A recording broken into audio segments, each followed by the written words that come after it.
Hi, I'm Emily. Before I dive into this wild story about how my dream wedding almost turned into a nightmare, please like and subscribe to hear more tales of family drama and sweet revenge. I never imagined that finding my perfect wedding dress would lead to so much trouble. But when you're dealing with a monster-in-law like Victoria, anything can happen. It all began when James proposed. We had been dating for 3 years, and I was over the moon. My family was thrilled. My parents even cried when we told them. "Oh, sweetie, we're so happy for you," my mom said, hugging me tight. My dad clapped James on the back, saying, "Welcome to the family, son." I was on cloud nine, ready to start planning our perfect day. And then I met Victoria, James' mom. At first, she seemed great. "Emily, darling, I'm so excited to finally meet you," she gushed, air kissing my cheeks. I was relieved. I'd heard horror stories about awful in-laws, but Victoria seemed wonderful. Boy, was I wrong. The first red flag appeared when we went dress shopping. My best friend Sarah came along for moral support. "Oh, you look stunning," Sarah squealed as I tried on a lacy A-line gown. But Victoria's smile seemed forced. "It's nice, but don't you think it's a bit revealing?" I frowned, glancing at the modest neckline. "Really? I thought it was pretty conservative." Victoria shrugged. "Well, I suppose if that's what you like." I tried to shake it off, but Victoria's comments kept coming. When I found my dream dress, a beautiful vintage-inspired gown, her reaction was lukewarm at best. "Are you sure about that one, dear? It's so old-fashioned." But I stood my ground. "I love it. It's perfect." Later, I vented to James about his mom's behavior. "Babe, I'm sure she didn't mean anything by it," he said, ever the peacemaker. "Mom's just particular about fashion." I nodded, not wanting to cause drama. "You're probably right. I'm just being sensitive." But as the wedding planning continued, Victoria's helpfulness became suffocating. She had opinions on everything: the venue, the flowers, even the font on our invitations. "Emily, dear, don't you think roses are a bit cliché?" she'd say. Or, "Wouldn't it be nicer to have the reception at the country club instead?" I tried to include her, hoping we'd bond. "Victoria, would you like to come cake tasting with us?" Her smile didn't reach her eyes. "Of course, dear. Someone needs to make sure you don't choose something too sweet." By the time our wedding was a month away, I was stressed to the max. Sarah noticed during our final dress fitting. You okay? You seem tense." I sighed, smoothing down the dress I've fallen in love with. "It's Victoria. I feel like nothing I do is good enough for her." Sarah squeezed my hand. "Don't let her get to you. This is your day, not hers." I nodded, determined to stay positive. Little did I know, Victoria had plans that would throw our entire wedding into chaos. But standing there in my perfect dress, surrounded by people who truly cared about me, I felt invincible. If only I'd known what was coming, maybe I could have prevented the storm that was about to hit. 2 weeks before the wedding, I went to try on my dress one last time. I opened the garment bag and my heart stopped. It was empty. "Mom," I yelled, panic rising. "Have you seen my wedding dress?" We tore the house apart, but it was nowhere to be found. That's when I remembered Victoria had been over yesterday, helping with wedding prep. I called James, trying to stay calm. "Babe, my dress is missing." "Was your mom here yesterday?" "Yeah, she stopped by." "Why? You don't think?" I cut him off. "Can you ask her if she saw it?" An hour later, Victoria showed up at my door, all wide-eyed innocence. "Oh, Emily, I'm so sorry. I thought that dress was meant for donation. I dropped it off at the charity shop downtown." I felt like I'd been punched in the gut. "You what?" James tried to mediate. "Mom, how could you make that mistake?" Victoria's lip quivered. "I was just trying to help. Emily said she wanted to declutter." My wedding dress. I couldn't believe what I was hearing.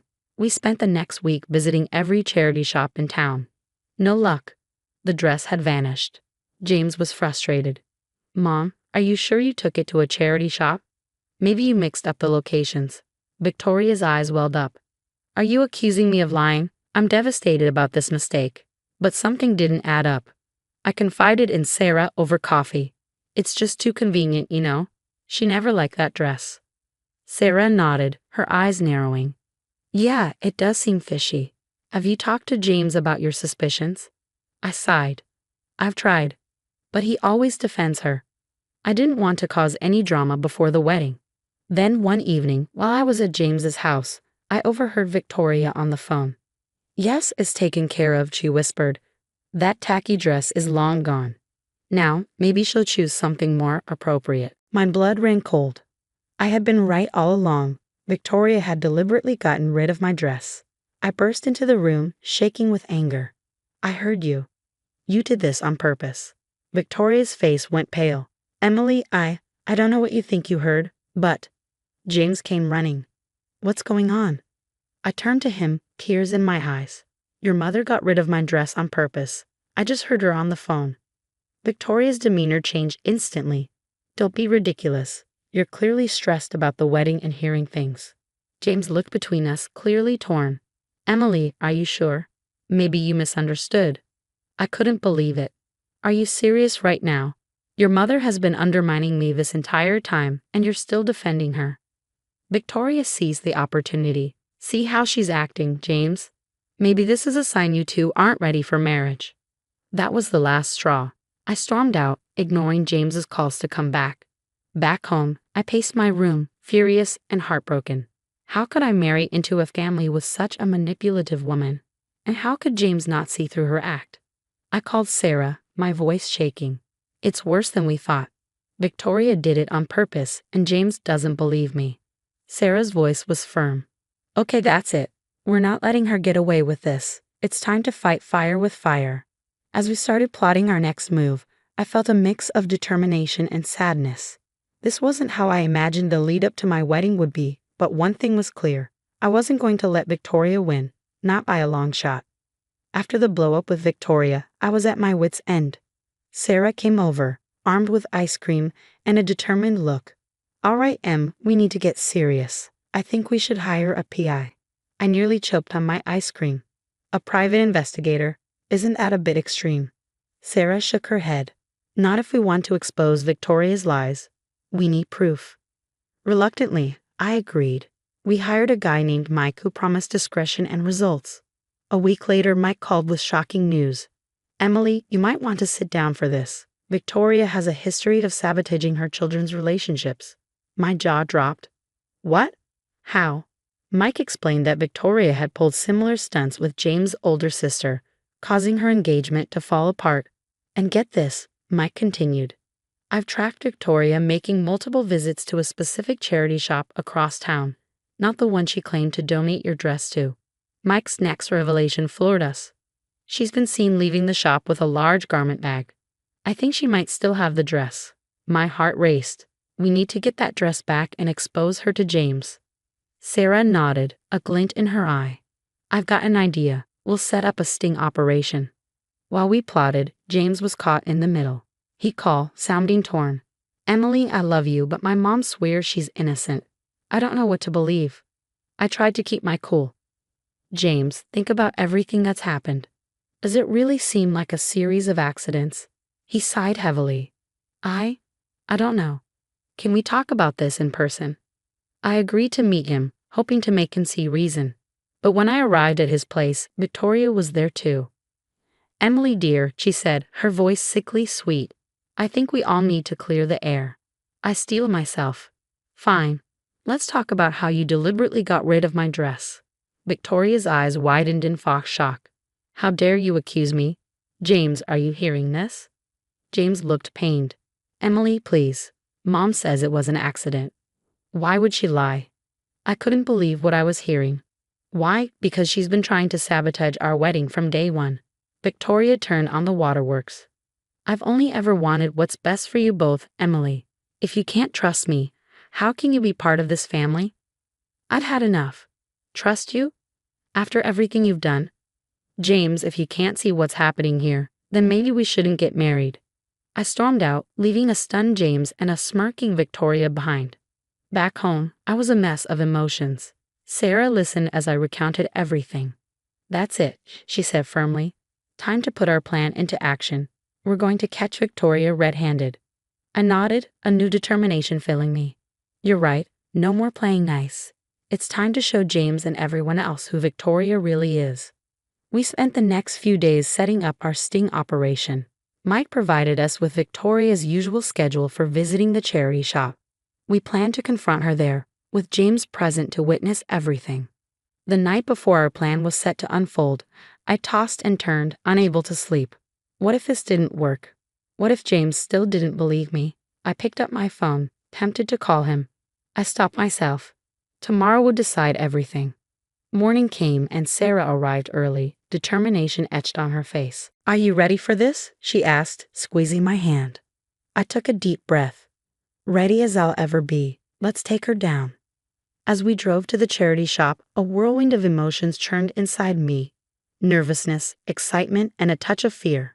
This was it, our last chance to expose Victoria's lies and save my relationship with James. Whatever happened today, nothing would ever be the same. Sarah and I parked across the street from the charity shop, our hearts racing. We had tipped off James, who agreed to meet us there, still skeptical but willing to see the truth for himself. "There's Victoria," Sarah whispered as a familiar figure entered the shop. 15 minutes later, Victoria emerged, clutching a familiar garment bag. My dress. We confronted her on the sidewalk, James appearing from around the corner. "Mom," he asked, shocked. "What are you doing?" Victoria's eyes darted between us. "James, I was just." I cut her off. "Just returning the dress you accidentally donated? We know everything." James stepped closer, his face a mixture of confusion and anger. "Mom, is that Emily's wedding dress?" Victoria's mask slipped. "James, honey, this girl isn't right for you. I was trying to protect you." Her demeanor changed instantly. "Fine, you want the truth." "Yes, I did get rid of the dress. You're not good enough for my son." James stepped between us. "That's enough, Mom. Emily is the woman I love, and you've been trying to ruin that." Victoria tried to backpedal. "James, sweetie, you don't mean that. I'm your mother." "Yes, you are," James said firmly, "but that doesn't give you the right to control my life or hurt Emily." Victoria made one last desperate attempt. "If you choose her, you're no longer my son." James didn't flinch. "If that's your choice, Mom, but I choose Emily." The next day, we called a family meeting. James recounted everything: the dress, the lies, the history of sabotage. Gasps and murmurs filled the room. James's sister spoke up. "So it wasn't just me. She did this before?" James nodded grimly, and who knows how many other times. His father looked devastated. "Victoria, how could you do this to our children?" Victoria, cornered, lashed out. "I was protecting them. None of you understand." But her words fell on deaf ears. The family had seen her true colors. James's dad stood up. "Victoria, I think it's best if you leave, and don't expect to be welcome at the wedding." As Victoria stormed out, the family rallied around James and me. The wedding day arrived, more beautiful than I could have imagined. As I walked down the aisle in my recovered dress, I saw James beaming at me, surrounded by his supportive family. Later, during our first dance, James whispered, "I'm so sorry about everything with my mom. Thank you for fighting for us." I smiled up at him. We make a pretty good team, don't we? As we swayed to the music, I knew we could handle anything life threw our way. We had weathered the storm together, and our love was stronger for it. Months later, we heard that Victoria had moved away, still unrepentant. But we didn't dwell on it. We were too busy building our life together, surrounded by the love and support of our true family. Now that the story has come to an end, I have a question for you. Was Emily justified in hiring a private investigator and setting up a sting operation to expose Victoria? Or did she cross a line by invading her future mother-in-law's privacy? Share your thoughts in the comments below. How far would you go to protect your relationship from a toxic family member? Is there a point where seeking the truth becomes an unethical invasion of privacy? If you enjoyed this tale of wedding drama and family conflict, please hit that like button and subscribe to our channel for more stories of overcoming toxic relationships. Your support helps us create more content like this. Thanks for watching, and don't forget to let us know what you think.